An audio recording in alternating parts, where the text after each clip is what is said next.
Afternoon, I'd like to call the October 9th, 2012 Richland School District 2 Board of Trustees meeting to order.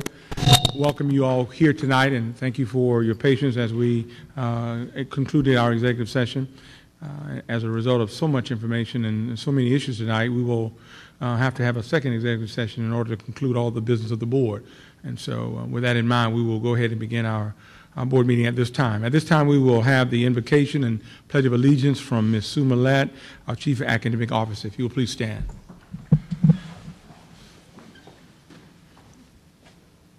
Let us pray. Heavenly Father, we do grant that you oversee this public participation and endeavors of our board, that you grant them the wisdom to know how to make good decisions in the best interest of our students, that is what we're here for. We ask that in your name. Amen. Pledge allegiance to the flag of the United States of America and to the republic for which it stands, one nation, under God, indivisible, with liberty and justice for all. Thank you very much. You may be seated. At this time, the chair will entertain a motion to approve the agenda and the minutes from our previous meeting. Been moved by Ms. Spector. Second by Mr. Manning. Any discussion? Hearing none, we're ready to vote.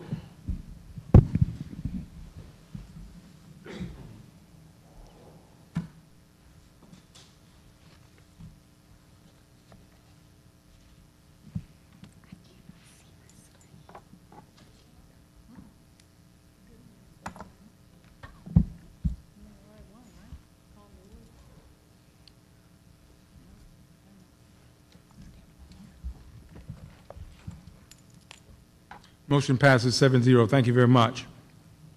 Next on our agenda, we have our public participation. We have several persons from the audience who have signed up to speak to the board. We certainly welcome you to do that. You have 3 minutes to share any thoughts or comments you'd like to have. And I will call them in the order in which have been given to me. First is Ms. Rhonda Messner. If you'll come up to the mic and state your name again and your address for the record, please. Meisner, I'm sorry. I apologize, Ms. That's Meisner. okay. First of all, thank you very much for letting me speak to you in this public setting. I'm here to speak about something that is near and dear to my heart. And as most of you know and are aware, I wanted to talk about the gifted and talented mandated legislation. And in relevant parts, I feel like that the strategies of the district have to include a strategy to accelerate student learning. Why is that important? Because as the legislature says, these children are our future. The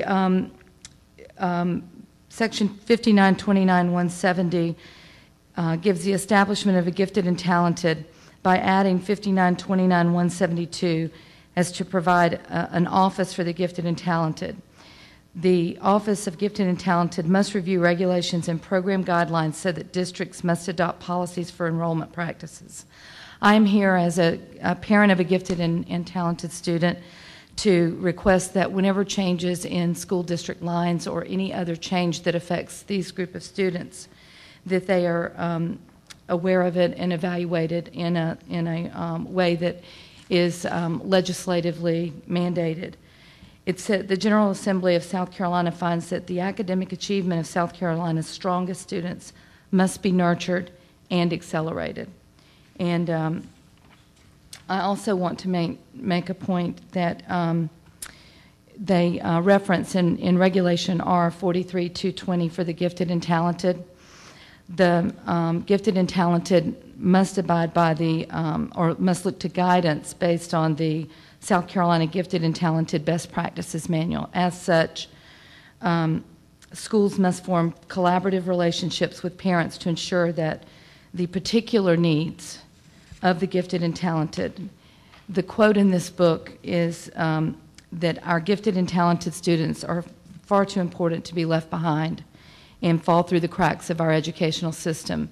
Changes in their academic, whether it's via a new school addition or any other change, there needs to be a policy in place that look at this group of students independently of the general population, because that's why there's $26 million given to the school board.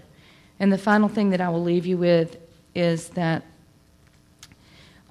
Chapter 10 in the Best Practices Model says the roles and responsibilities of school board and administrative staff. The legislative mandate in South Carolina necessitates that all offices or duties that have an impact on services for the gifted and talented clearly understand and conscientiously execute their roles and responsibilities. So I would ask that a policy from the Education Department, Dr. Millett as a Chief Academic Officer, the other members of the superintendents review these policies with regard to change and ask for you to review those considerations in your analyses. Thank you. Thank you very much. Next we have, I certainly hope I don't mispronounce, looks like it's Tatiana Brown. Am I saying that correctly? Help me out. Oh, Diana McCoy. Okay, sorry.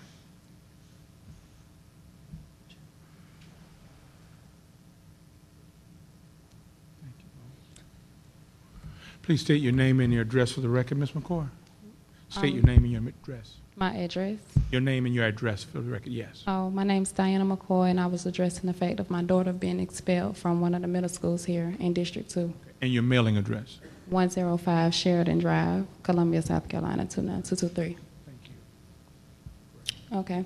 I was hoping that tonight y'all would take in consideration about my 11-year-old daughter that attends one of the middle schools that was expelled, well, a decision to expel her from school. She's only 11, an A and B student that needs to be in school, and I wanted to see if y'all could review that case to get my daughter back in school.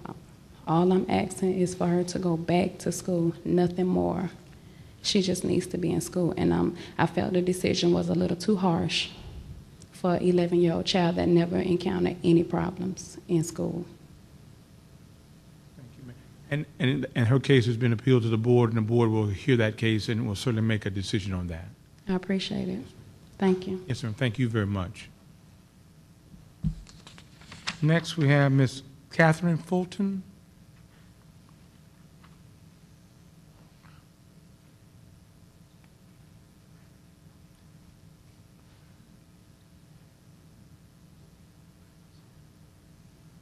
Ms. Fulton, if you'll state your full name and your mailing address for us, please.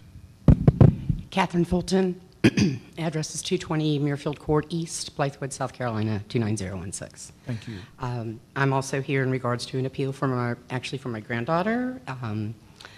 We have requested that she maintain at a specific elementary school. She's only 7, and her leaving the one school to go to another school would be very disruptive to her. Probably over the last 3 or 4 years, she's had a lot more go on in her life than most 7-year-olds usually do.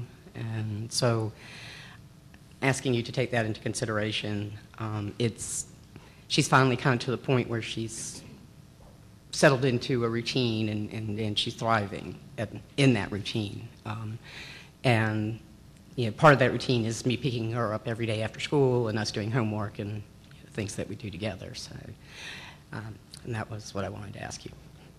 Thank you very much, Ms. Fulton. Next, we have Mr. Vic Evans. Again, if you'll state your name and your mailing address for us, Mr. Evans. My name is Vic Evans, 113 Laurel Lane, Elgin, South Carolina. I was here to speak tonight, and I was thinking about how to say this because y'all have a very important vote, but your own prayer said it all. We need to do what's best for our students, and y'all have an employee of the school district y'all will be voting on here shortly, and I just want to remind you that not only are our regular kids suffering, but this employee not being at the particular place he should be right now, we no longer have special needs education. They dropped the class for 20 kids that he'd done on his own. They're suffering. Our children are suffering. The school is suffering. And I just think if y'all do the right thing, we can get through this and get all these kids back to where they need to be. And I just hope and pray that y'all listen to your own prayer tonight and do what's best for these kids. Thank you. Thank you very much, Ms. Evans. Next, we have Mr. Bobby Blackwell.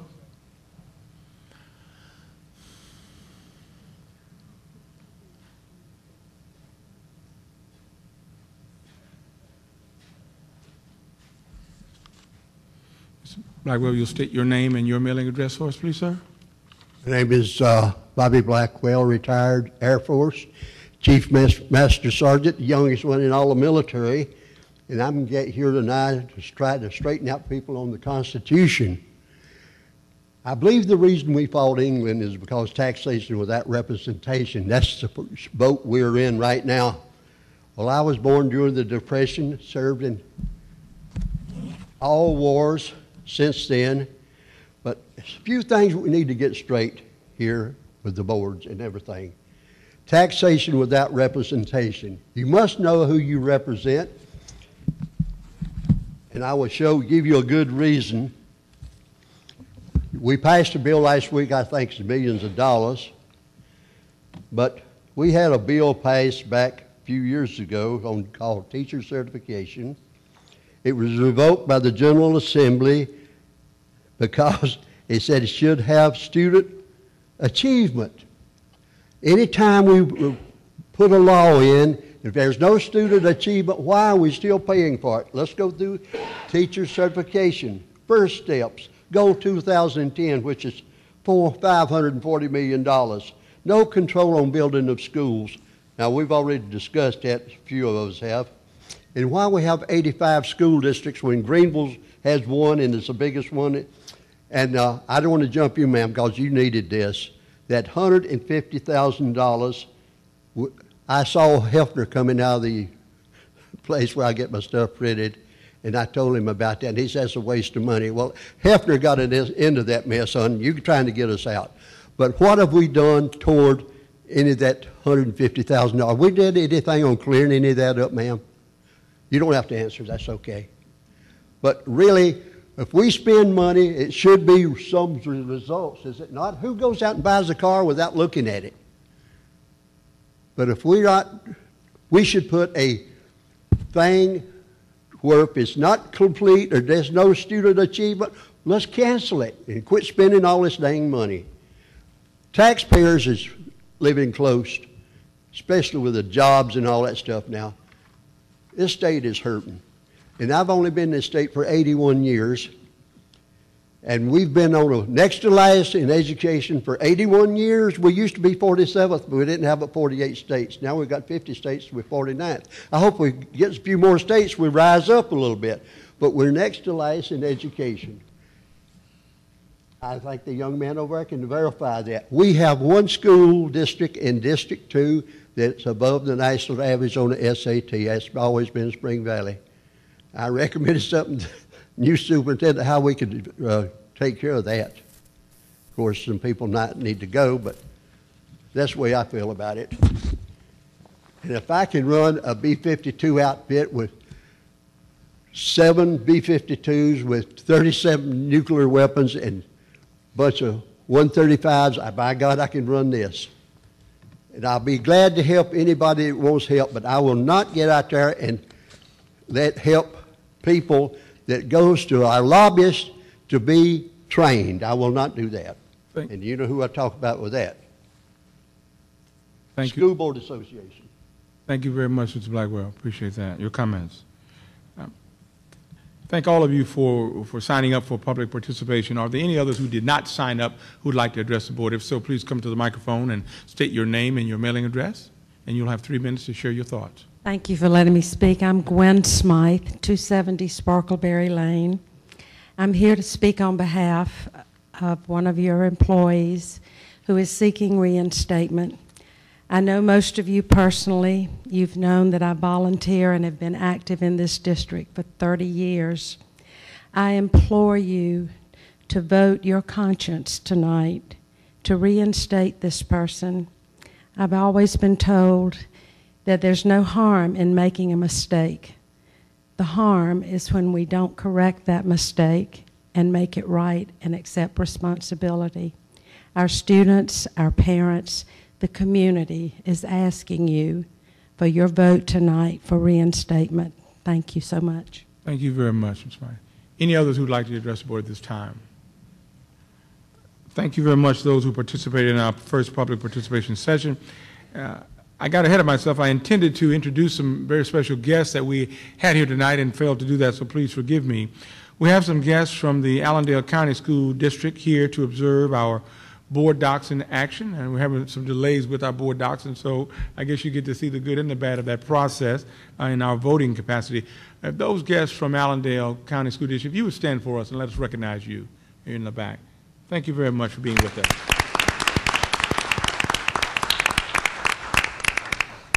Next on our agenda, we have our facilities report. Dr. Brochu. Thank you, Jackson. At this time, I'd like to call on Jack Carter, our Executive Director for Operations, to share our facilities report. Ladies and gentlemen, you have this week's facilities report.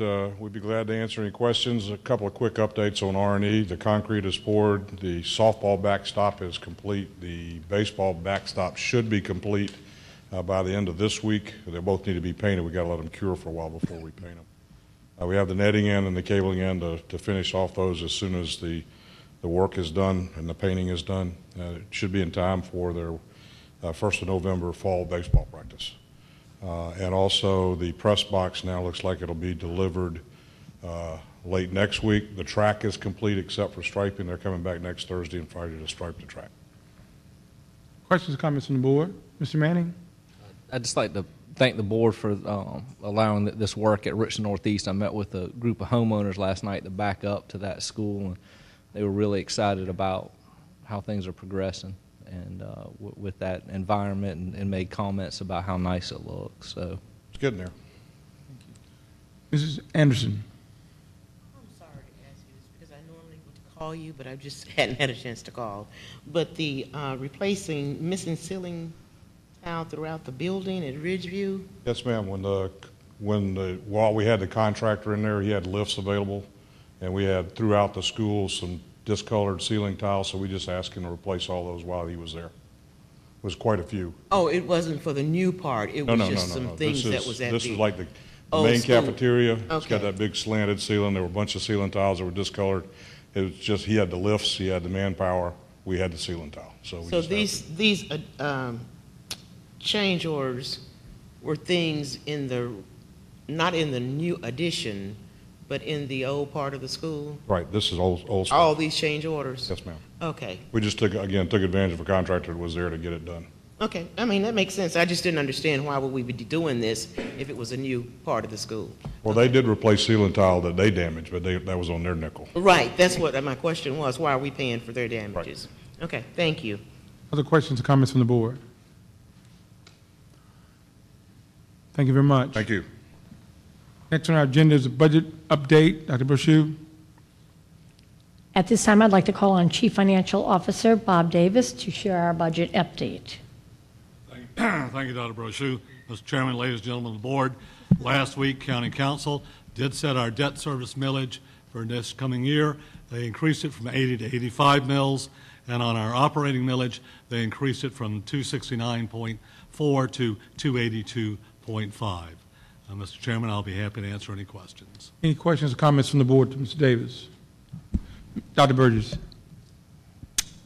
Should we write a letter to Mr. Brawley? He just doesn't really pay any attention. The chairman has asked me and Ken Blackstone to draft. Oh, okay, great. But it will come from the board? Yes. Okay, good. Continues to ignore our budget and our millage request. I'm sure Dr. Fleming probably feels the same way. For the benefit of the audience, the board's requested millage for operations was 279. And again, they approved 282.5. Other questions or comments from the board? Bob, is this based off the miscalculation? Excuse me. Okay. Is that based off the miscalculation that has happened in the past that we sort of work with councils? That has anything to do with that, or is that just him just setting the millage? Mr. Manning, I wish I had a very simple, clear, precise answer for you. In truth, that may be part of it. There is a disagreement with the county auditor as to the necessary millage required to fund the budget. There is a disagreement. I hope that helps, sir. It does. Dr. Fleming. Regardless of whatever that was, he never asked us about it, so that's it doesn't really matter.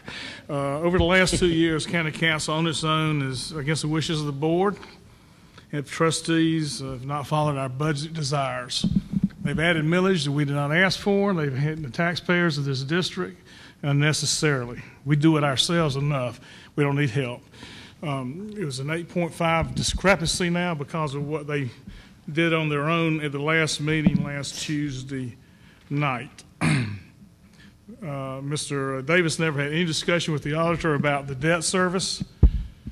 As you know, 2 years ago, the board reduced the debt services from 90 to 85 mils. Last year, the auditor arbitrarily reduced it from 85 to 80 mils, and we knew that wasn't enough. This year, he's arbitrarily, without asking, has moved it back to 85. Mm-hmm. Now, is this the kind of government we want? I don't believe it is. So, District 2 has the highest millage in the Midlands. Not even close. We've got the highest millage. And it's going to only continue unless we, as a board, do something. On 18 budgets that I've been a part of, if we had done what the board has suggested over these 18 years, our millage would be at least 15 mils less, in my opinion, being part of it. If they'd have followed the board's wishes and desires over those 18 years, it'd be close to that. So I'm going to have to ask, I believe that District 2 at this time should ask for the legislative delegation for physical autonomy. I think it's the time. I think we've got the reasons, the resources, and I'll do anything I can to push that agenda. Thank you, Dr. Fleming, and I certainly shared some of your same comments when Mr. Davis and I spoke regarding the issue and feel very equally as strongly about this as you do. Other comments or questions from the board? Dr. Burgess. Ms. Annie, you want to go? No, I just wanted to say I totally agree with Dr. Fleming, and I think we should move forward. Dr. Burgess. Yeah, I totally support fiscal autonomy. Other questions or comments from the board? Thank you very much. Thanks, sir. Thank you.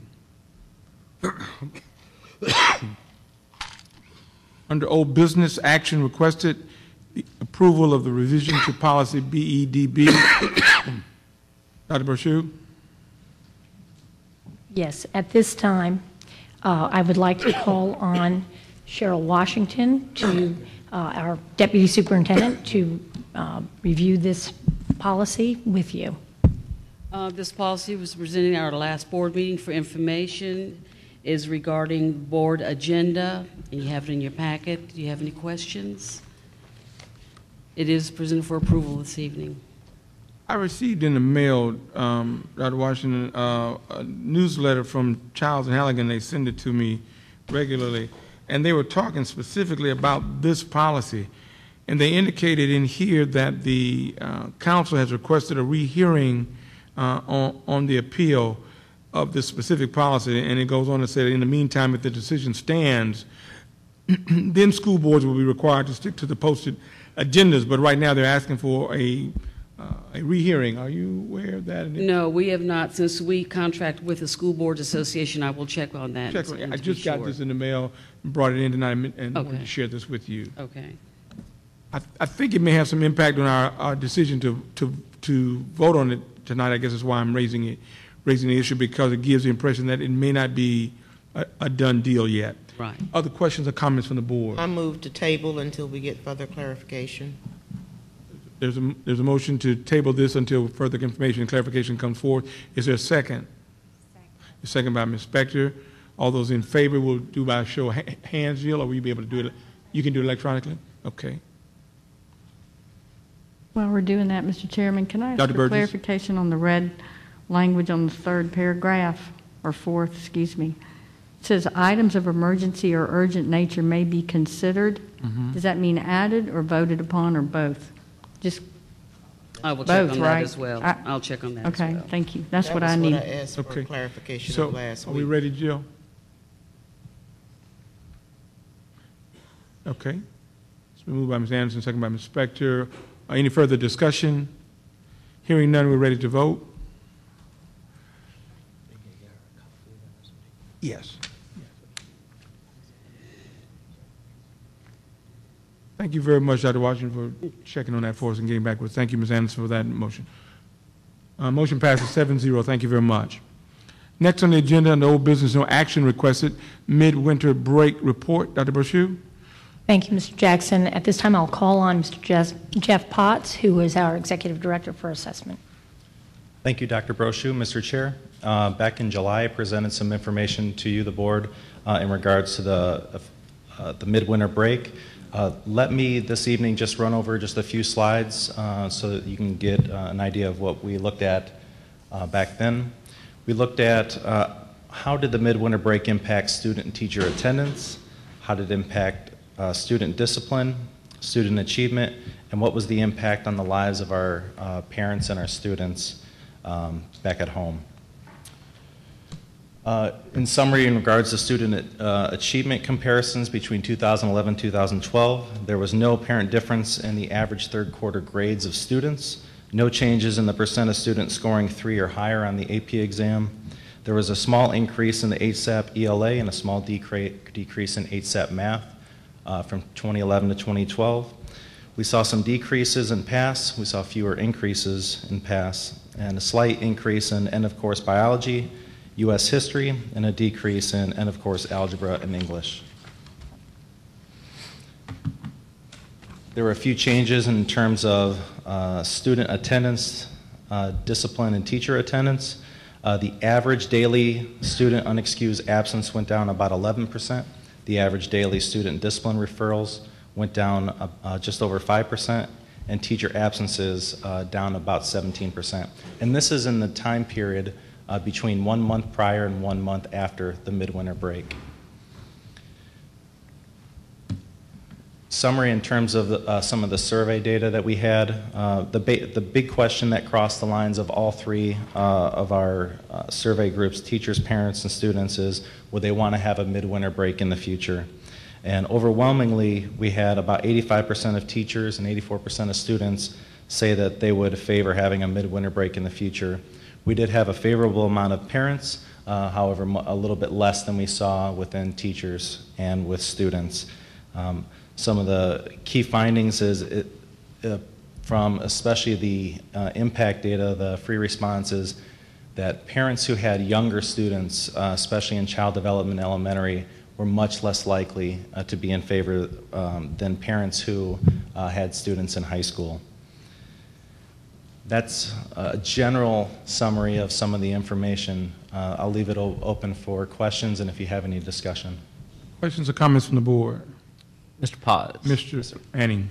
How many points did we drop on SAT this year? We dropped 40 points on SAT.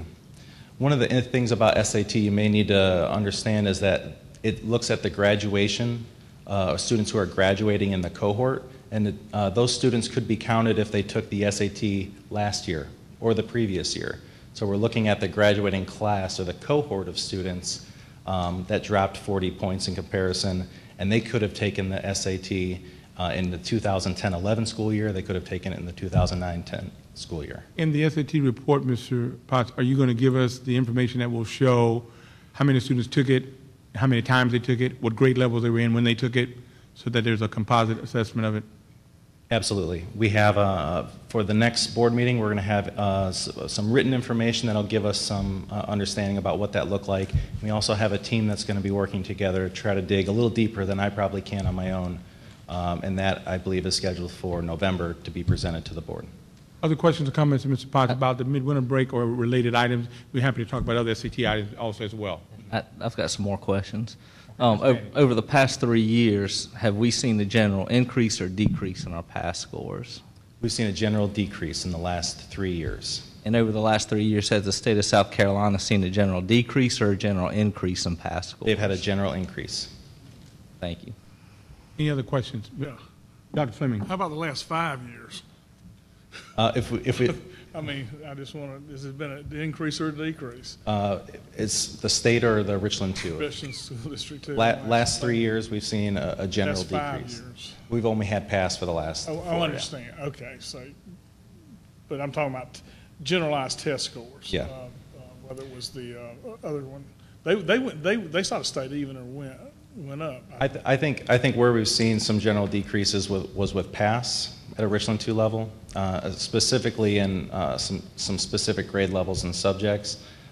But HSAP, ELA, we've gone up over the last few years, and of course, in general, I think, you know, we've seen subjects where we've gone up over the last few years, so it's kind of a mixed bag. We're seeing scores go up in certain places. AP classes, things like that. AP's kind of stayed stagnant, even though we've increased the number of students who are taking AP courses significantly over the last couple of years. The percent of students that are earning college credit has stayed basically the same for the last 8 years or so.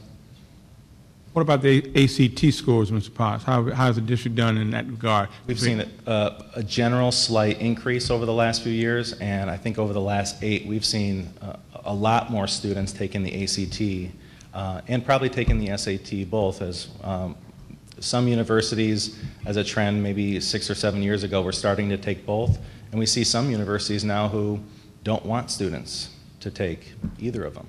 And they're more interested in looking at other measurements of students and looking at extracurricular activities and grades in school and interviews and writing samples as being evidence of how they're going to accept students. That SAT report that you're going to share is going to also include ACT data as well? If it doesn't, I'd like for it to be included as well. I can, yes. That would be helpful. Thank you. Other questions or comments from the board? Dr. Burgess. And y'all are talking about these scores not in relation to the midwinter break, Right, just in general. So when you give us a report, you're going to look at all kinds of factors, because something happened that the SAT went down 40 points. Something happened where we went up in ACT. So, I mean, I want to know what those factors are. Is it poverty? I mean, what is it? We had, Is it I don't think kids you moving answer in? that on the spot. But I'm just giving you some things that I want y'all to look at. So, I wouldn't want to spoil it tonight. right. Right. You'll have that in your report. Yeah. Other questions or comments from the board? Thank you very much, Mr. Potts. New business, no action requested. Proposed revisions of policies ADB and GBEC, the drug and alcohol-free workplace and schools. Dr. Brochu? Yes, sir. At this time, I'd like to call on both Roosevelt Garrick from our Human Resources Chief, as well as Dr. Washington. The policies, ADB and GBEC, have verbiage added regarding bath salts and synthetic marijuana, adding that to the list of prohibited drugs within our schools and within our workforce or workplace. It's presented for information this evening. Questions or comments from the board? May I make a suggestion? Dr. Burgess? Fourth paragraph, you need to add drug means, got all that laundry list, you need to put illegal. Because that way you cover anything coming down the pike.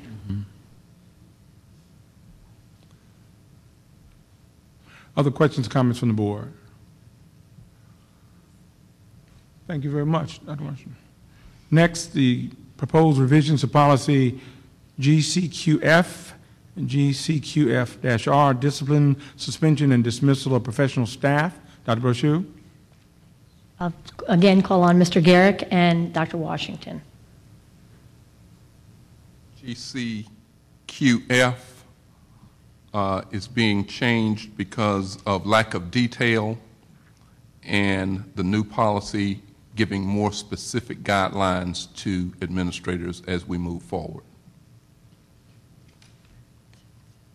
Questions or comments from the board? Mr. Chairman? Yes. First page on the bullets, you need to put violation of rules, regulations, and policies. And just make that friendly amendment. And then I wanted to clarify that all that laundry list listed on page, I don't know what page it is, last page would be included on the laundry list on the first page. Page 3. I mean, is it subsumed? Like that whole list on the last page where it says sexual misconduct, the commission of a crime, dishonesty, blah, blah, blah, willful intent to, deceive, that stuff would be subsumed under willful violation of rules and regulations, blah, blah, blah, policies. You see what I'm saying? Page 1. The last page? In other words, All those together? Well, I'm just asking that all those things on the last page are inferred or implied in the things on the first page. Because you don't have some of those things mentioned there. That's why I'm asking. We can talk afterwards, if that's okay. I'll just make that friendly suggestion. Yes. Got it. Thank you. Other questions or comments from the board? Thank you very much. And next on the agenda is the agenda items for our October 23rd board meeting, which will be held at Kelly Mill Middle School. Dr. Brochu.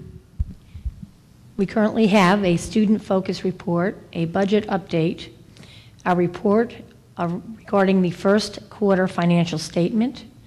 We will be seeking approval for the policies ADB and GBEC, as well as policy GCQF and GCQF-R, and we will be seeking approval for a proposal for middle school STEMS program. Other recommendations for additions to next board meeting or future board meetings? Mr. Chair. Mr. Manning. I'd like to make a formal request that we as a district create some sort of data dashboard, in particular for school board members, but there may be some components that the public may want to see. I think information was requested the other day and we had troubles getting our hands on it. It should have been mostly basic type information. And I think it will be very helpful for us to just kind of have instant access to financials, to number of students that we have, and other things, if we could look at building something like that out. Thank you, Mr. Manning. Can I just add to Ms. that, Spector. Mr. Chairman? Yes, Ms. Spector. If we're going to ask for a dashboard, I'd like to see the cost of it before anything is started on the project. Other recommendations for future board meetings? Also, we will have on that, at that board meeting, the SAT, ACT report as well, Dr. Brochu, correct? I believe that we will have information for that next meeting. Is that correct, Ms. Potts? Right. Yes, sir. The presentation, November. Well, at least an analysis of the written report that you give us, you will be prepared to do that. Yes. Okay. All right. Any other items? At this time, we will, let me mention that we did not omit or forget, we skipped over the executive session items that involved all of the categories of student expulsion, suspensions, and those categories and items, personnel matters, et cetera, because the board did not get a chance to complete those and will be going into a second executive session to complete those at the end of this board meeting. So I want to make you aware, in case there are folks who are here on behalf of students and others, that was not an oversight, but unfortunately we did not get to those, and we'll have to have a second executive session tonight to cover those. At this time, we will go into a second public participation. No one has signed up. However, we will entertain anyone who would like to speak. Mr. Blackwell. The law with the district here that's been in effect for years, but it's never been observed. I know we have a lot of people running the school board, but the law is districts have no interest to trustee candidates. A school district is not supposed to recommend anybody as a school board member. Candidates may run for the office of the school administrators, but the school has nothing to do with it. You can't go out and say, vote for this guy. Before, you can see how it was run in the paper, signed by a bunch of husbands of some of the officials here. But you're not supposed to recommend any school board member. That is done by the candidates themselves and their friends, but nobody in the district. That is here if you want to read it. I would. Is that something that was just printed? Was that just printed recently? No, I gave you a copy of this when I gave you and Manning a book, ma'am. You both got a copy of that. Yeah. And the superintendent's got a copy of it, too. Can we see that? Mr. Blackwell? Thank you very much, Mr. Blackwell. But just don't take the law, because I'll look at you. Because I was put out years ago. Thank you very much. Well, if you see my name signed to anything, Mr. Blackwell, let me know. Let's give it back to him and look at it afterwards. Let's give it back to him and get it after the meeting. Is there someone that can run in the office and make a copy of this for all the board members right quick, please, while he's here? They want to make a copy of it, or either I'll make a copy of it. Mr. Carter, did you stand to do that? I think I saw a gentleman hand in the back. Yes, sir, if you will come forward and state your name, Mr. Wilson. State your name and your mailing address. We'll just wait a moment, Mr. Wilson, until we sort of get this cleared here, and then we'll. Thank you. State your name and your mailing address, sir. Deputy Wilson, Curtis Wilson, Richland County Sheriff's Department. Email and address, cuwilson@rcsd.net. Thank you for allowing me just a few moments to speak.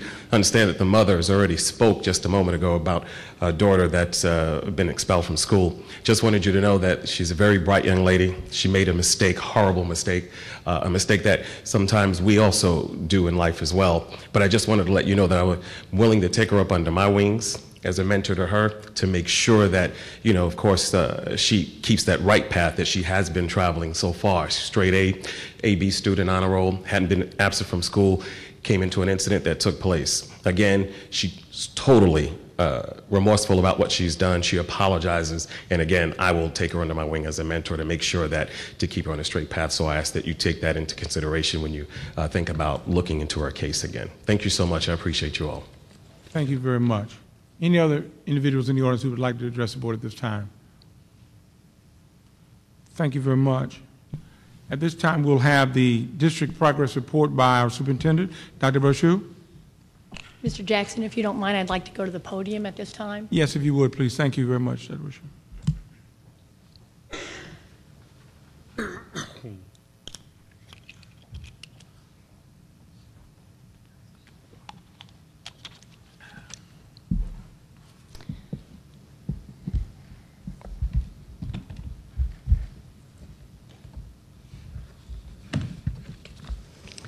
Good evening. Good evening. It is truly an honor and a pleasure to serve this board and this district and this community and the nearly 27,000 students as superintendent of Richland School District 2. We have 27,000 students currently, but we are continuing to grow. And in our growth, we are experiencing some very different demographic shifts. And I think it's important that we begin tonight by talking about who we are now and who we have been perhaps in the past and where we are going to be in our future. At this time, I'm going to call your attention to a PowerPoint that I have prepared, and perhaps we can move forward from there. In this very first slide, you can see what our ethnicity is today. Currently, in 2011-2012 school year, we were 59.1% African American, 28.5% white. Our Hispanic population was 6.4%, and other categories equaled 6%. I want to share a little bit about what that looks like. If you look back in 15 years ago, perhaps 10 years ago, and 5 years ago, we have seen, as I said, dramatic shifts. Our trends have shown that we have increased in our African American population, our Hispanic and other, while we are seeing decreases in our white population. We have some challenges that we are addressing at this time, and we will have to continue to address, I believe, as our population continues to grow. In this slide, you will see that we have a growing rate of poverty, more than doubled in the last 15 years. Just 5 years ago, we had a growth of just under 7%, and we determine poverty based on those students that receive free and reduced lunch. The truth is that we don't know that we have all of those students currently identified, because not everybody chooses to fill out the application for the free and reduced lunch. In our demographics, we look at our special education students that are served here in Richland too. In the past 15 years, the number of those students that receive special education services have almost doubled. Just 5 years ago, we had 528 less students receiving services than we do currently. In our district, we have a relatively new challenge before us, one that we hadn't measured in years prior to 2007, and that is the growing homeless population. As you can see, this has grown more than 4 times since we started identifying those numbers and taking care of that data in terms of our database, and you will see that it is continually growing. Our trend data suggests that we can expect a continued growth in our student population, a growth of students of poverty, a growth of students receiving special education services, and a growth in the number of homeless students that we serve. When we talk about attendance, we know that those are 2 very important factors. Number 1, student attendance, and number 2, teacher attendance. If you look, you can see that we've had a slight decrease in student attendance by under 1%, or 0.7%, over a 5-year period of time. However, we've seen an increase in our teacher attendance by nearly 2 percentage points in 5 years. We are very fortunate in that we have some additional options to help our students. So therefore, you will see that our dropout rate has decreased by 1.2% and over the 5-year trend, and you can see that our graduation rates have actually had some dips in recent years, but yet I will tell you that since 2009, we are up 4.5%. 2 very important measures as we want our students to absolutely complete. Moving forward, we know that it is imperative that we continue to customize learning for every single one of our nearly 27,000 students. We need to design meaningful, challenging, and engaging learning experiences. We need to have more STEMs education. That's the science, technology, engineering, and math. More CATE experiences, our career and technology education. More project-based learning has to be available at all levels for all of our students. And we are working toward that end right now. In terms of our academics in teaching and learning and student engagement, some questions were asked this evening regarding AP and end of course, and certainly SAT and ACT. And I very much expect that you'll have a number of questions as we present that report at our next meeting and certainly again in November. But I did want to share kind of a landscape perspective of that this evening. Since 5 years ago, we have seen a larger number of students with a score of 3 or higher on the AP. However, our percentage has dropped slightly. With our end-of-course assessment data, it shows that we've had a 2.1 decrease in Algebra 1, and a 1.3 decrease in English 1 from 5 years ago. The end-of-course assessment of biology and U.S. history did not exist 5 years ago, but it does exist today, and we continue to track that. You will see that we've had an increase in the number of students that are taking the SAT. Increases certainly continue to exist in the number, decrease in SAT. The SAT format, by the way, changed to include writing a few years back, and I will tell you, you will see a very vastly different score from 5 years ago to where we are today. In terms of the HSAP that was mentioned earlier, as well as the PASS, you will see that we have seen the number continue to increase because of obviously student population, and yet the percentage has decreased in the ELA by 0.7%. But in math, interestingly enough, the number increased as well as the percentage by 1%. Overall, seeing an increase in the combined scoring of 1%. You will see various, as Mr. Potts indicated earlier.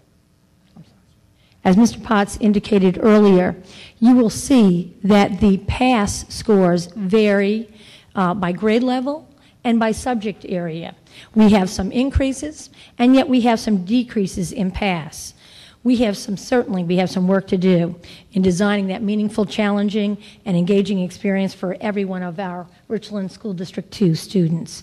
That being said, we must also continue the path of professional development to ensure that quality work is designed by those individuals that have studied and learned the best way to design that work for our very changing population of nearly 27,000 students. We continue to look at best practices as we move forward with the kinds of work and the kinds of experiences we have for our students. Let me just share with you a continuum, if you will, that was designed for us to absolutely be able to identify the best practices, looking at different curriculum programs, and focus of our attention to for providing quality work. We constantly look at these best practices. We have put in place something we call our program review process. It depicts a new process in this diagram that you see before you. Basically, that process is to gather data. Let me go back and share with you. I don't know if you can read through those little tiny on the chart, the tiny language there, but let me share. First is to gather data, and that includes the number of programs we currently have, the grade level usage, the daily, weekly, and monthly usage that we see, as well as whole group, small group, resource, intervention, pull-out, and individual classroom instruction. We also look at guided questions, programs that meet state standards, programs that meet national standards, programs that are scientifically research-based, and programs that meet district criteria. Ancillary materials that we look at, the availability, are they available for our faculty, our staff, and our students? Are they friendly for our teachers and our students? Are they affordable? And is there a variety, again, that will meet every one of our students? The assessment data, is there an assessment component with those programs, or can it be developed? It will be available, and is it grade level appropriate? Professional development, is there a component of professional development that accompanies that, including one that is appropriate and ongoing, continual? As well as we look at the programs selected for use, the review, and monitor the effectiveness of every single one of those programs, and continuous monitoring. Again, this is a very new process that we've put in place. As we look at school readiness, we know that there are several things that are so important. Variety of mentorship programs are in place. We've implemented additional pre-K programs this year, and we are going to continue to keep that as a primary focus, knowing that if our students have an early start and a very strong, positive learning environment early on in their learning, the graduation rates and the dropout rates are very much affected. Graduation goes up and dropout is reduced. To that end, we celebrate those students that perhaps were not on the right path, but turn around their achievement with our turnaround awards, and we see that they have a positive impact in moving forward. We have been on the path of high levels of technology in our district for some time, but we are truly looking at the way that technology is changing the landscape of education in the 21st century, and right here at home, how important it has become to being a tool or tools for us to enhance our learning environment for all of our students. We put in place, and you supported, the one-to-one computing initiative. We have a 3-year initiative, as you know. We're in year 2. And already we are seeing growing pains from that, but we're also seeing great experiences as a result of the one-to-one computing accessibility. We are now using Google Docs and Edmodo. I can go on and on. As I was with teachers today in a meeting, and they're using anime, and they're using animation technologies in their classrooms, and certainly with each other. Really terrific opportunities for us. In our technology department, just received the Palmetto Pillar Award for our virtual desktop integration, and we are leading in that area. We have upgraded our email system to include not only staff email addresses, but student email addresses as well. We held a 500-plus participated in, with membership from our district and beyond, a Midlands Technology Summit, leading the way, again, in not only the kinds of technology that's available, but more importantly, the way that it can be integrated in the learning environment to incorporate customization for every single student in our district. We've added 2 applications in recent time that really are there to improve efficiency. One is Power School, and it allows a component of transparency for parents to get in and see how their students are doing. And as you mentioned earlier, Mr. Manning, we are in the process of really bringing forward the dashboard through our Alio application. We currently have a dashboard that we use internally, but we are looking at how we can expand that for an external piece as well. We also are looking at career education in a very different way. We are continuing to strive to look to increase and improve our CATE programs in Richland School District 2. Just recently, you perhaps have remembered some reports on expanding our culinary arts as well as our health science programs throughout the district. We've increased the number of cosmetology offerings. Engineering has increased throughout the district. We've had an addition at Westwood High School of our fire science and EMS program, and we are very excited about those. However, we continue to have great excitement, and we look forward to wonderful opportunities with a very new student learning facility that you approved most recently. We know that not only is that going to save the district money in terms of the next bond referendum and when that will be rolled out, however, the opportunities for a strong focus on CATE and STEM, as I mentioned earlier, are endless. We expect that we will have partnerships with post-secondary colleges and universities. We are looking for opportunities for our students to not only gain high school credit during that experience, but also to be offered and to receive college credit, and perhaps the same time graduating with a high school diploma and an associate's degree. And I think that'll be just terrific, and that's future planning that we've been about here in recent time. We also have been very serious about professional learning. We want to make certain that you are aware we are spending the same or less than we ever have in terms of professional learning. We are very focused, we are very driven, and we know that it is tied to our framework, the Richland 2 framework, which absolutely comes out in our Richland 2 story.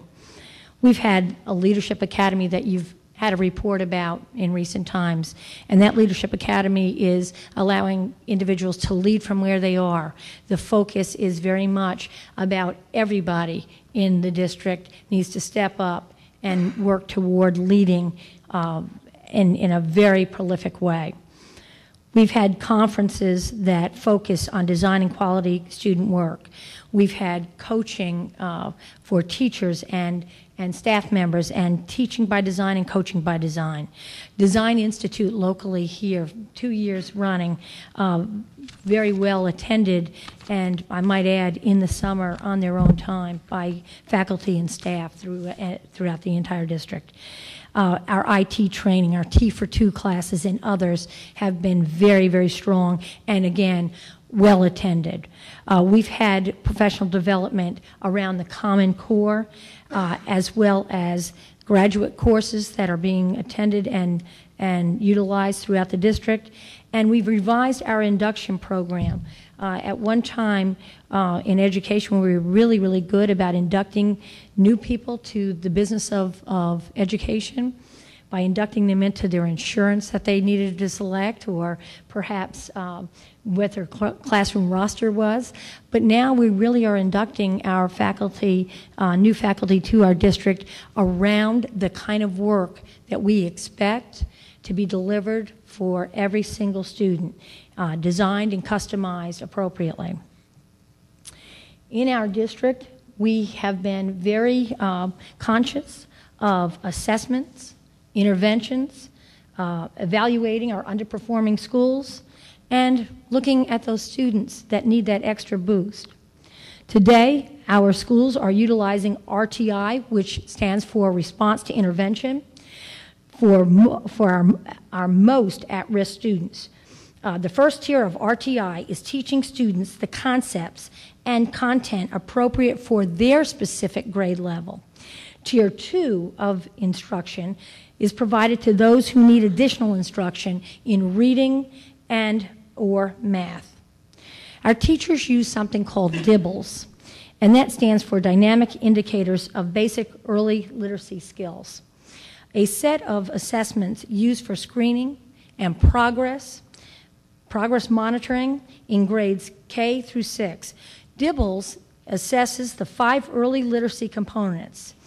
And I think that it's very important to know that we are using this throughout the district. By using this assessment, teachers can find easily and identify the student's progress or their lack of progress as they are moving forward in their shift of learning. Students who are not making progress receive, by the way, additional strategies in reading and or math during the day. Typically, this is an additional 30 to 45-minute period of time of instruction with an intervention specialist, and you have approved for us to have that in our budget routinely. That's a teacher or a teaching assistant. Many schools choose, certainly, to use their at-risk state funding to provide these services. However, we have some general funds that are in that domain as well. In addition to the support provided during the day, many provide after-school tutoring for students at literally no charge. Currently, plans are underway to hire 4 additional intervention specialists for our highest free and reduced schools. Again, we believe that one-on-one, small group, extra help really makes the difference where our students have not seen great progress. We continue to seek ways to strengthen our underperforming schools, again, through our professional development, outside support, as well as additional resources and personnel. As we look at our students and our staff, we continue to think about the need for the behavior policies that we have in place and making certain that we are taking care of business, if you will. We have policies regarding behavior for students and employees that are continually reviewed and modified as necessary. In the last 2.5 years, 6 policies and 3 administrative rules have been modified to address these issues. They've come before you, so I know that they're being completely monitored and adjusted. Additionally, at the request of you as the board, a flyer was developed and distributed related to the district's zero tolerance policy, and the same information is posted on our district website and reviewed in each of our schools. And I know that, Ms. Brill, you asked that question as we walked through schools earlier this year at the first day or first couple of days of school, and found that to be the case. As we look at leadership, it's so important that leadership is effective. And let me just begin by saying we are pleased at the Richland two-story and how that expresses a shared vision, mission, beliefs for all of our schools, certainly our district as a whole, and more importantly, perhaps, for our entire community. We have now truly a common language and common direction. And we believe that that is the reason that we are receiving positive feedback, whether it be anecdotal, survey, focus group, etc. Our branding effort, it's a very new but consistent look and feel, and we are receiving continually some excellent feedback on that. You have, obviously right before you, tablecloths with the new image, as well as stationery, business cards, publications, our website, etc., having one depiction of who we are as a district. Back some time ago, we had our district-wide accreditation through Advanced Ed, and you all were there as we heard the commendations as well as our needs for what needed to happen next. And that was just last spring. And I would ask you to review those commendations as well as what our next steps need to be. And I think that you will agree that we are on a very exciting path, as was identified by people throughout not only our state, but certainly our nation. We have received numerous awards at the local, state, and national levels, and we continue to be excited about those. We continue to look at ways that we can increase our business and community partners. And one way that we've done that very recently is on selection committees, as well of hires of high-profile roles in the district, on various design teams. We've reorganized our Business Advisory Council with additional membership. We've maintained our business partnership program, partner program, even though the State Department has abandoned that initiative. We still hold true to that in Richland School District 2. As far as our faith-based community, we've kind of revived our Northeast Richland Ministerial Association. We've established partnerships with local churches that donate supplies to schools, volunteer in our schools. They have been invited to participate on, again, selection committees for various roles and responsibilities as we go through a hiring process. We are increasing community involvement. We have a partnership with our retirees and our senior citizens. With our retirees, we have 2 events each year that we are very excited about. We are including our retirees in our design teams throughout the district. They have served as mentors for our students and as well as our teachers, and they have become great volunteers. Our senior citizens receive a gold card if they choose as part of our Gold Card program. This is an opportunity for them to attend a variety of athletic or art events throughout the district at no charge. We also want to let you know that we have continued to increase the number of senior citizens that are volunteering throughout the district, and again, they are continuing to participate on committees where we are selecting key staff folks. As far as communication, we want to share with you just ways that we support each other in Richland School District 2. We support our district office and support service center to visit our schools regularly, routinely, and we certainly are excited to tell you that there is a vast amount of networking that is happening between our schools as well as our district office. We are realigning some services in our academics division as well as our IT department to lend greater support to our schools and encourage each other to continue to communicate and work to the best effort for all of our nearly 27,000 students. We have encouraged technology in the district, such as those Google Docs that I mentioned earlier and Edmodo and so many other tools, to communicate effectively with each other. So no longer is it just a phone call or face-to-face or district email. Now we've begun to put in place some SharePoint and some other tools that will allow the conversation to be richer and more direct and easier to have time to do. So all that is some of the communication tools we have. I've had a coffee with Katie last year and continue that. Host student leaders meetings, which are fabulous, and I will tell you, we get such great information from our students.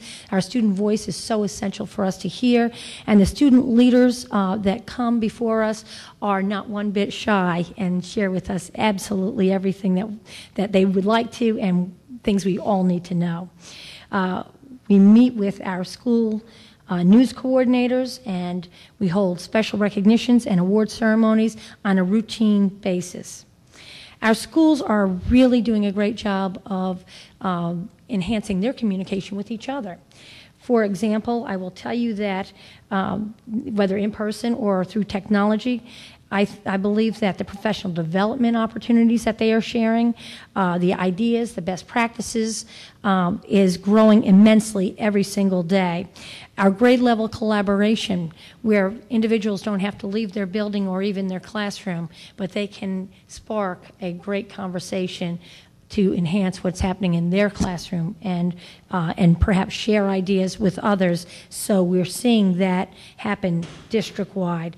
It's a very new and very extensive way that we are seeing collaboration through electronic means. So a little different than we've had in the past, but as we constantly say, where's the time in the day to make that happen?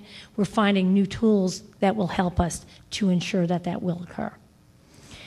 As we look at our communication between our teachers and our district office, we believe that we are strengthening that every day with the opportunities not only through professional development, but the opportunities that we are seeking and providing where our teachers are part of the decisions that are being made on a regular basis in the district.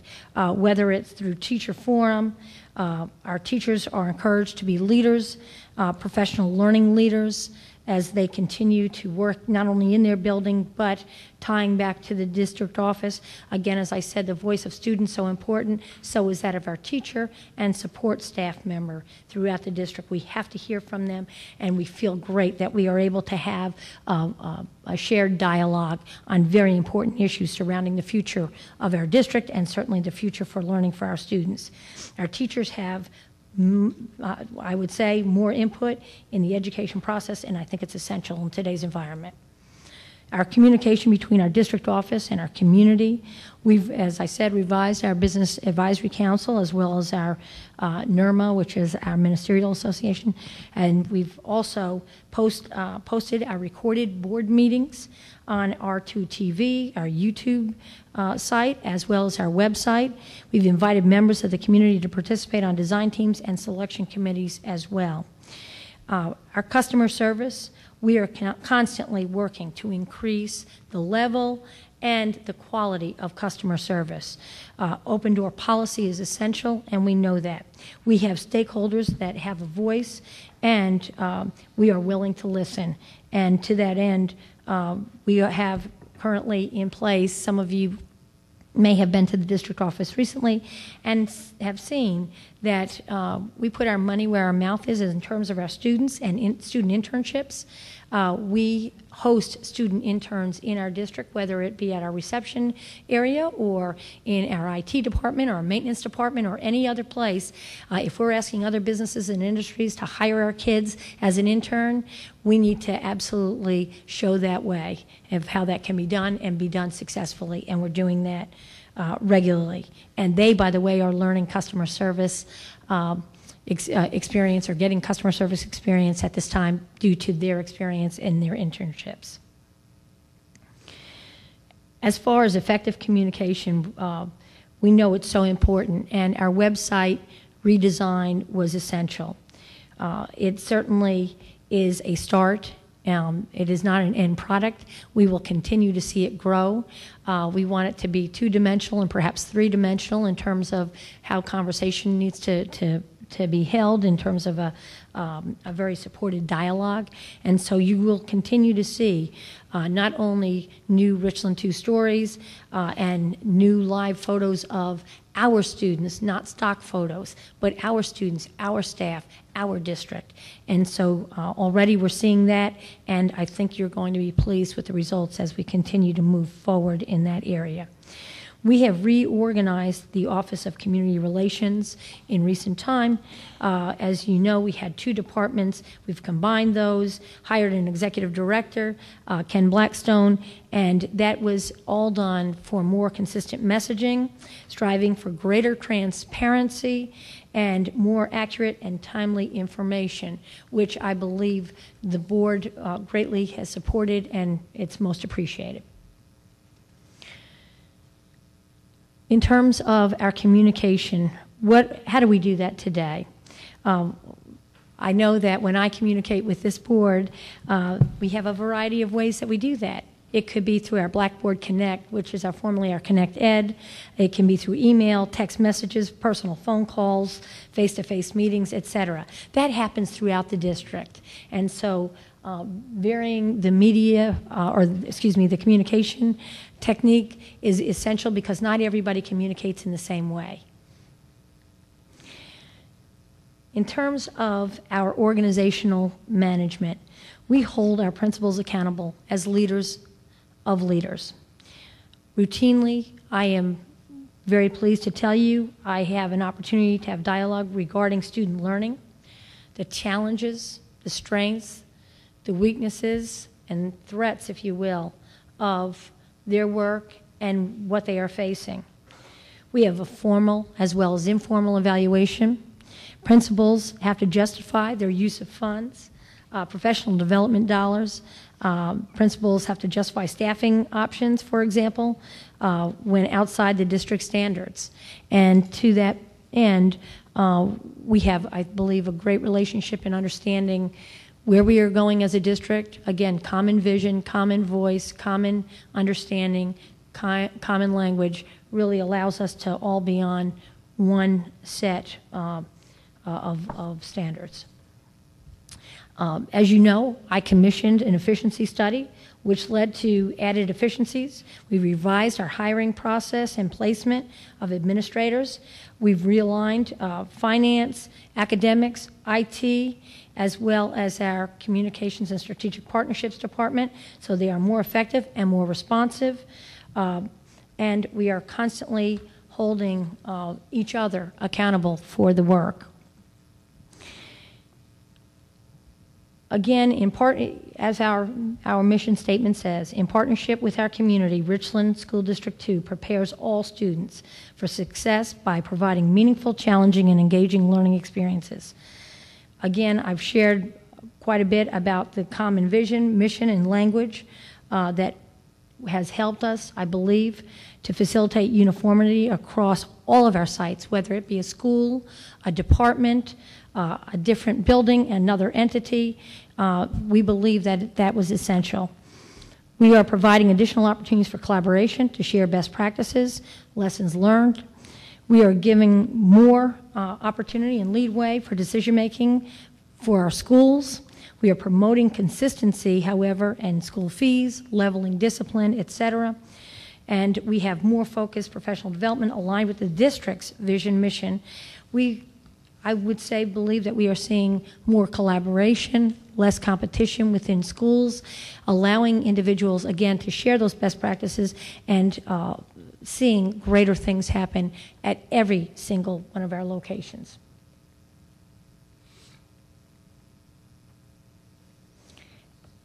And I will tell you that we are very fortunate in our fiscal management as a board, and Dr. Fleming, you made some comments this evening, and I will share with you that we continue to feel very blessed that we have the ratings that we do with the 3 bond rating agencies that allow us to keep our interest rates lower. And that has continued to happen for a number of years, and that we are very, very pleased it has continued to this point today. We've implemented some cost savings, even in our district office. For example, we've upgraded copying machines and centralized some copying and mail functions and postage savings, and we've saved dollars on every front, and we're continuing to look for those monies that we can in fact save and realize cost avoidance, if you will, in those areas, so that more money can be placed right back in the classroom where it needs to be. And so to that point, let me say, last year this board approved our recommendation to move from a reserve fund up to 12% to an actual one up to 15%. And I believe that if you do the math, you'll see that we've moved that forward as well. In terms of our budget, this year we were able to give the board more than one budget to review, to consider. We had several with different millage rates, and we came to an agreement on what would be the best to accomplish the goals that the board set forward, not only for budget, but certainly for the district. And we are focusing dollars on our classroom. We have moved toward increasing our per pupil allocation to schools directly. We've streamlined the course fees, and we have uniformity.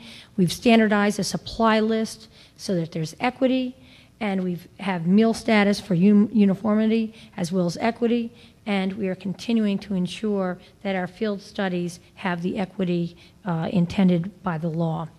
We are streamlining and conforming organizational management of Richland 2 guidelines for staffing at the district office and schools. And we are constantly reviewing guidelines and looking at attrition for ways that we can certainly meet the demands of an ever-changing district demographic population. In terms of our maintenance, on this chart you can see we're constantly reviewing the upgrades that we need, whether it be HVAC systems, roofs, cafeteria upgrades, and the response or quickness of response by maintenance personnel. All that is a part of the work that we are putting in place and doing every single day. We are managing our growth to ensure quality education as well as maximizing our facilities. We have additional new schools currently that came online to meet the growth needs, Catawba Trail, Muller Road, as well as Westwood High School.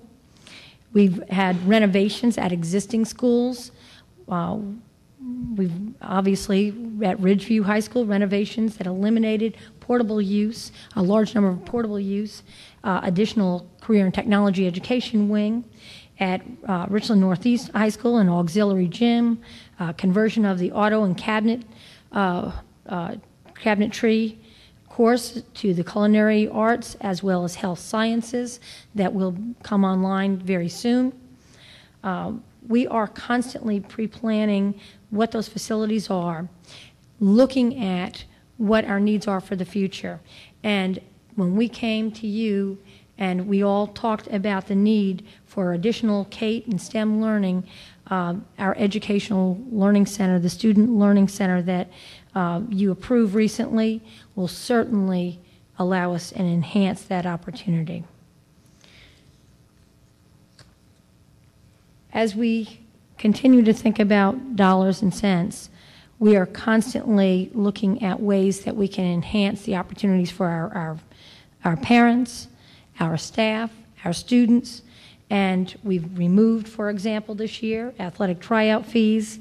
We are looking constantly at ways that we can make sure every student has the equal opportunity for access and opportunity. And to that point, again, we are delighted on our IT infrastructure. It is continuing to get stronger.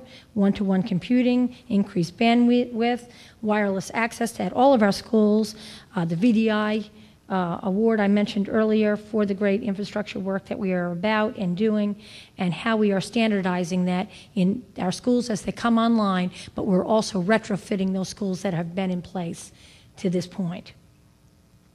And I will say we continue to work diligently at upgrading job descriptions to meet, again, a very changing population, a very changing world, and certainly we are bringing those to you as we routinely think through what holds our future. From that point, I will share with you that we greatly appreciate each and every one of you as board members of this outstanding school district, and we look forward to great progress as we continue down the path of excellence in education. Thank you. Thank you, Dr. Brochu. You've shared a lot of information with us tonight, and I think there is a hard copy for the board of a lot of that information to give us an opportunity to digest that. I would like to request of the board that we take an opportunity to review that information that's been given to us, and then at a special call meeting in the future that we ask Dr. Brochu to come back and give us an opportunity to ask her questions and allow her to respond to that. What is the pleasure of the board? I think that's a good idea. Thank you very much, board members. With that, next on our agenda, board and superintendent comments. I want to start with you, Ms. Anderson. Board and superintendent comments. We've had some tough decisions in the last month that has come before us, but I want everybody to know that, you know, we as a board, I think I can say collectively, have our hearts in the right place, and everything is not going to always be what somebody wants. I don't know what the outcomes of anything will be because we have not discussed or taken any votes, but I do want you to know that I've gone through a lot of trials and tribulations in my life, so I can certainly understand how people feel with the problems of students coming up for expulsions and all of that. Having lost 2 children of 3, I don't think anybody can tell me that they've had anything any worse than that. To be a divorcee, single parent, trying to raise 3 boys to be upstanding citizens, and then to lose 2, my oldest and my youngest. My heart is with everyone that sits and waits for the outcome of whatever we have to deal with, but I promise you, my heart is in whatever I do. I would not have ran 6 campaigns if I did not care for the students, the parents, and the people of District 2. So I just had to say that because it's on my heart very heavy. I don't want anybody to think, I don't know what the outcome is going to be because we as a board collectively have not discussed anything. But my heart is very heavy because I feel for those. I see the mother sitting there crying. You know, we don't know, but I don't want you to think that I, for one, am insensitive because I've been through a lot, and I am now taking care of my mother who will be 93 next month with a dementia that gets worse on a daily basis. So please don't think that my heart is not in it, because I promise you this has not been a crystal stair the last 22 years serving on this board. I've gone under threats. My children had to be protected. We threatened to kill us and everything else. But still I stand, and I will continue to stand. but my heart was very heavy, and I need to put that out there. Thank you, Mr. Chairman. And I also wanted to say congratulations to our chairman and his wife, Pat, for celebrating their 30th anniversary last month. Congratulations again. Thank you. Thank you, Ms. Anderson. Dr. Burgess. Thank you, Mr. Chair. I'll be brief. Just want to thank everybody for your reports tonight, and we will certainly take all your issues and concerns as we discuss in executive session. Thank you. Thank you, Dr. Burgess. Mrs. Brill. I too feel like Melinda. I've encouraged many of you to come forward with your appeals, listening to you, and that's the job of a board member, is to be sensitive to your issues and concerns. As a parent and now as a grandmother, I know what you all are feeling and understand the issues. And we haven't voted and we haven't made any decisions yet, but we are listening and want you to be sure of that. Want to remind folks of the Candidates Forum next Tuesday night, the 16th, at 6 o'clock at Richland Northeast Auditorium. And then also there's the Parent Partnership Summit. I think that is Thursday, November the 8th, at Columbia Fashion Mall, Stephen Barry. And that's an opportunity for parents and community to get together and improve the education of our students through increased parent and community involvement. I think Dr. Brochure is sponsoring that. Is that correct? Yeah. That is correct. We are as a district. Right. And thank you for your report. Thank you, Ms. Brill. Mr. Manning. Mr. Chair, I have no comment. Thank you, Ms. Manning. Ms. Spector. Thank you, Ms. Spector. Dr. Fleming. Thank you, Superintendent, for the very comprehensive report tonight. A lot to chew on, but it all goes down to leadership, and you can't be more. I mean, it can't be more important in the school district. Leadership requires ideas. I mean, that's what it is. And how do you implement those ideas to make a school district better, stronger, make your students perform better? All the changes in our district are apparent tonight. You probably in here don't have realized that. I mean, I don't think the people in this audience were surprised with any of the information tonight or too much of the information. But it's the reality we have to deal with. And it's going to take fresh ideas. It's going to take different ways. And we just have to have the leadership and the commitment to do what it takes to teach all the students of our district. And physical autonomy. That's it. Do it. That's a good idea. Should have had it years ago. Thank you, Dr. Fleming. Let me also echo what the board has said, and thank you, Dr. Brochure, for that very detailed and comprehensive presentation. I look forward to reading in close detail the information that I will be given tonight and come back at a future time to share with you my thoughts and ask you my questions and hear your feedback and response with regards to some of those critical issues and the degree of urgency that I think we as a district need to display. I want to echo some of the questions, comments that were made by Mr. Manning as it relates to student performance and student achievement. I certainly will save those comments to a later time. I'm very happy tonight. This is Breast Cancer Awareness Month, and my mother is a 7-year cancer survivor, breast cancer survivor as of 2 weeks ago, and so I proudly wear this pin in her honor. She's doing well, and told her that I would be mentioning her name on R2 TV tonight. So, way to go, Mom. Way to go. Yes, Mrs. Anderson. I wanted to wait till you finished. I'm finished, yes, ma'am. I forgot. I was called the other day, and they were going to send me information. The NAACP is offering free preparation for the SAT this weekend. They were going to follow through with emailing me the information, but I'm not quite sure. I tried to skim through right quick, but I did not get it. But if anyone, any high school student that needs preparation for the SAT, if they'll, I guess, give the NAACP office a call and get the location, and it's free, and they're helping the students so that they can start to practice and do well with their scores for the SAT. And I apologize, but I forgot. I got so emotional speaking that I forgot to mention that earlier. But it's free, and if they call the NAACP, and if I get the information tomorrow and don't forget, I can email it, I guess, to Ken or Georgette, and then you can disperse it or put it out, so that those students who need and want to get that free help, they can do so. Thank you, Ms. Anderson. Dr. Brochu, any additional comments from you? None, sir. Any comments from the cabinet?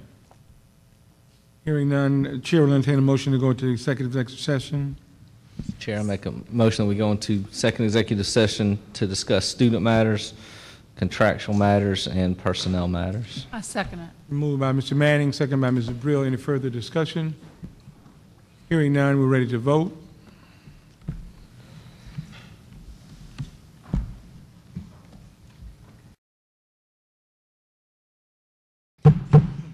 I'd like to call the public session back into order from executive session.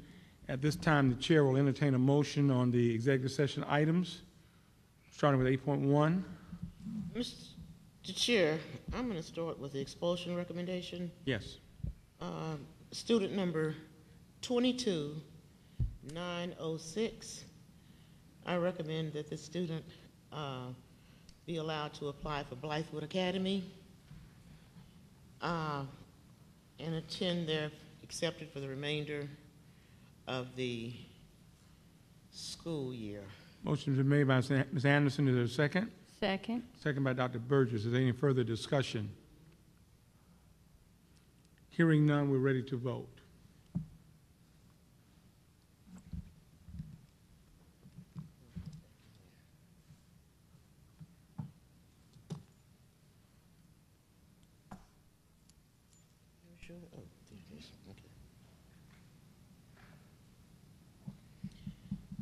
Continuing on, Mr. Chairman. Just a second.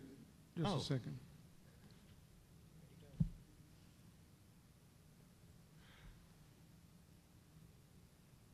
That motion passes 4-3. Thank you very much. Next, Ms. Anderson? The next, I'm going to do the next two together. Yes.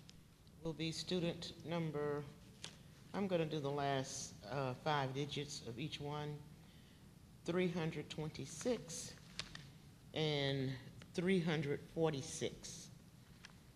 I move that they be allowed to apply to Anna Boyd, and that we will make sure that the homes are investigated by the correct authorities. Thank you. Motion made by Ms. Anderson. Is there a second? Second. Second by Dr. Burgess. Is there any further discussion? Hearing none, we're ready to vote.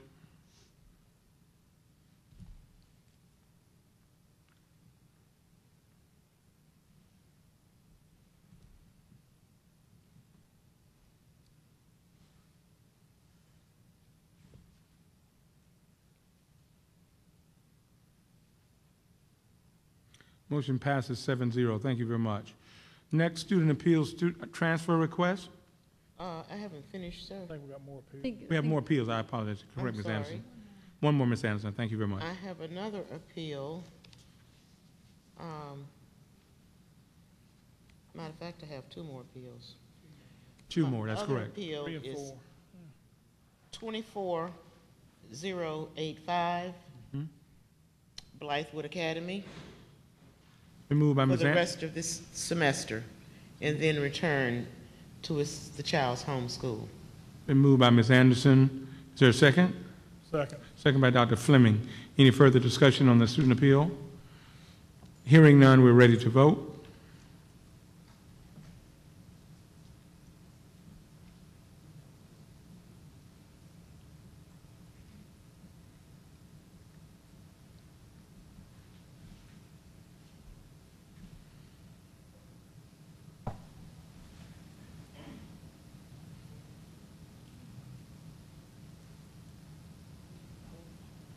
Do I have to back out? Okay. No, I don't. Usually it pops up no matter what I'm in. There it is.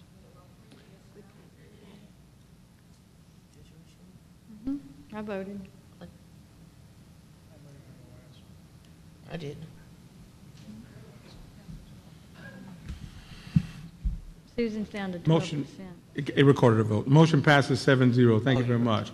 And the last one, Mr. Chairman. Yes, Ms. Anderson. Appeal student number 4, the last 5 digits, 25569. I move that this child is allowed to apply to Blythewood Academy. Second. Moved by Ms. Anderson, second by Mrs. Brill. Any further discussion? Hearing none, we're ready to vote.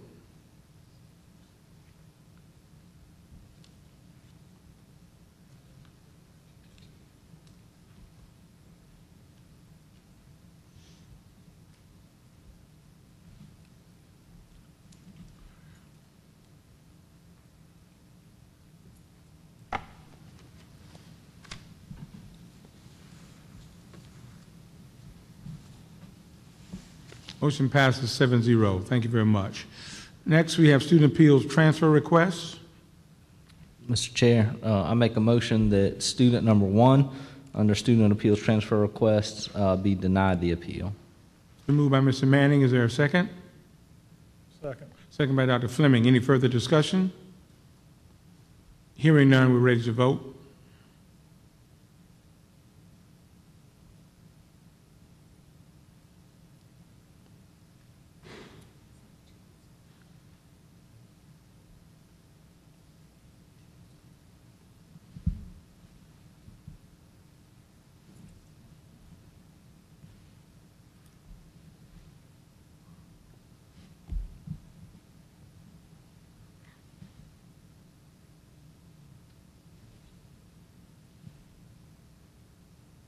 It was slow coming up.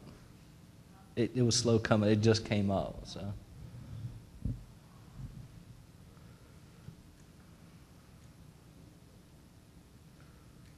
It didn't take it? Well, the vote's yes.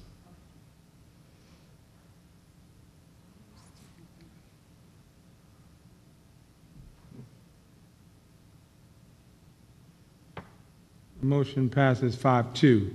Thank you very much. Next, student appeal transfer request.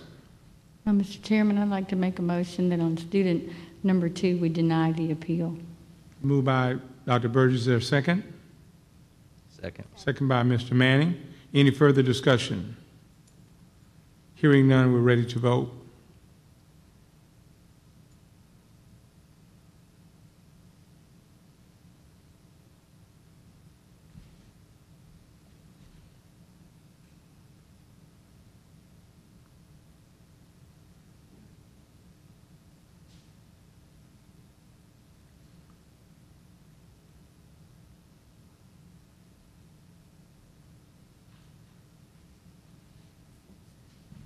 The motion passes 6-1.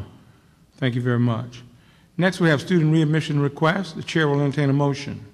Chair, I make a motion that we deny student number 1 under readmission request and accept the appeal for student number 2 under student readmission request. It's been moved by Mr. Manning. Is there a second? Second. Second by Dr. Burgess. Any further discussion? Hearing none, the chair will, we're ready to vote.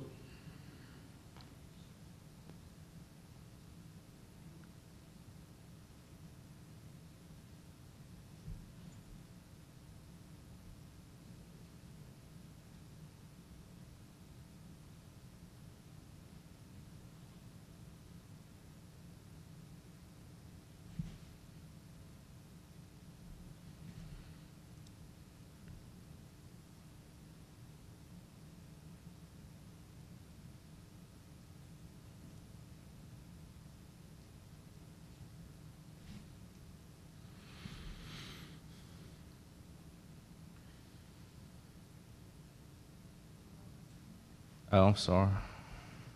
Thank you. Did not.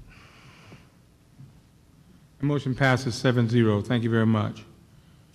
Next, student admissions request into the district's adult education program. The chair will entertain a motion. So moved. Moved by Ms. Spector. Is there a second? Second. Second by Mrs. Brill. Any further discussion?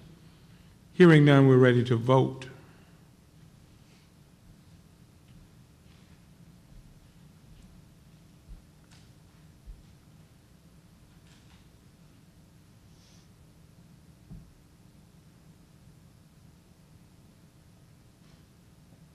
Motion passes 7-0. Thank you very much.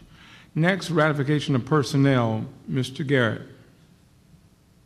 Mr. Chair, ladies and gentlemen of the board, we have for your consideration 1 page of professional recommendations, 1 page of classified recommendations. So moved. Been moved by Ms. Anderson, second by Ms. Spector. Any further discussion? Hearing none, we're ready to vote.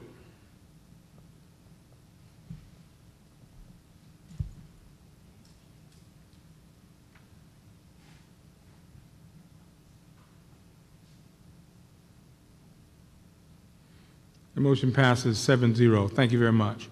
Next, personnel matters. Chair will entertain a motion. Mr. Chair, I make a motion that we allow the staff member to return to their athletic duties in the second semester pending prior approval from the principal and the head football coach. Been moved by Mr. Manning. Is there a second? Second by Ms. Spector. Any further Clarification. Yes, ma'am. clarification, Ms. Anderson?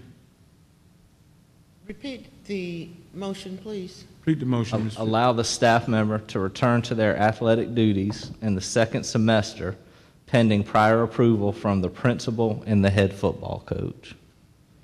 Been moved by Mr. Manning, second by Ms. Spector, I think. Yeah. Any Do further? you not want to include that the current assignment will remain the same, teaching assignments will remain the same? We can. Current teaching assignment to remain the same At his present school. through the remainder of the year. Semester. Okay. Remainder of the year. Remainder of the year, actually. Okay. So, you get that clear, Jill? So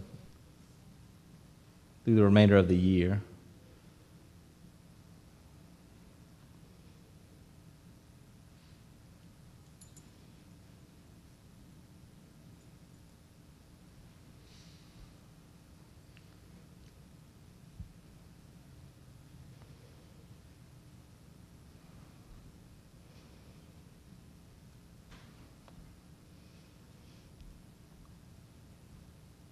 Well, it wouldn't be prior to permission, Jill. It probably needs to be pending permission. Yeah. Yeah. Yeah, I think I said pending prior approval. Okay. We'll vote on the motion with the correction that it's the word prior will be pending. If you will vote at this. Mine already showed up to vote. Nobody else voted? Yes, mine is up on the screen. Yeah, I did. Mine did. Mine is. Already voted. Yours? Yeah, I voted already. We'll change. It's just the semantics. Yeah. You have yours now, Ms. Anderson? She Yes. voted. Mm-hmm. Okay. Okay.